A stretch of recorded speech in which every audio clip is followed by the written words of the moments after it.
অহা 1 জানুৱাৰী তাৰিখৰ পৰা আমি মুকলি কৰিম।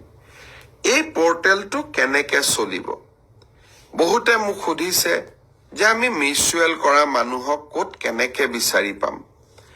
এই পৰ্টেলটোত আবেদন কৰাৰ পিছত একে বিভাগৰ একে পে স্কেলৰ কৰ্মচাৰীৰ মাজত আমি মিউচুৱেল ট্ৰান্সফাৰ কৰাৰ বাবে প্ৰচেষ্টা কৰিম। এই পৰ্টেলটো প্ৰায় 2 মাহ জুৰি খোলা থাকিব, 1 জানুৱাৰীৰ পৰা 28 ফেব্ৰুৱাৰীলৈ। এই সময়ছোৱাৰ ভিতৰতে আমি আবেদন কৰিম, আমি ভেৰিফিকেশ্যন কৰিম। তাৰ পিছত আমি আপোনালোকৰ আবেদনবোৰ পৰ্টেলত স্বয়ংক্ৰিয়ভাৱে মিউচুৱেল ট্ৰান্সফাৰৰ বাবে মুকলি কৰি দিম।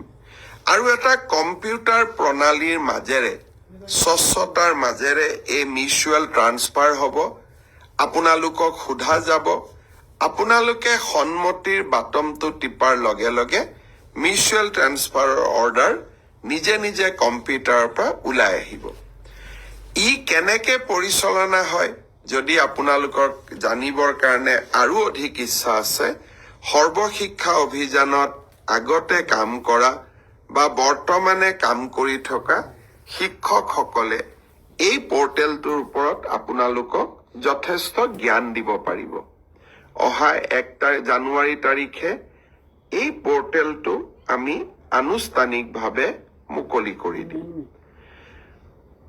ইয়াৰ পিছত মোক সততে সোধা প্ৰশ্নটো হৈছে যে মুখ্যমন্ত্ৰী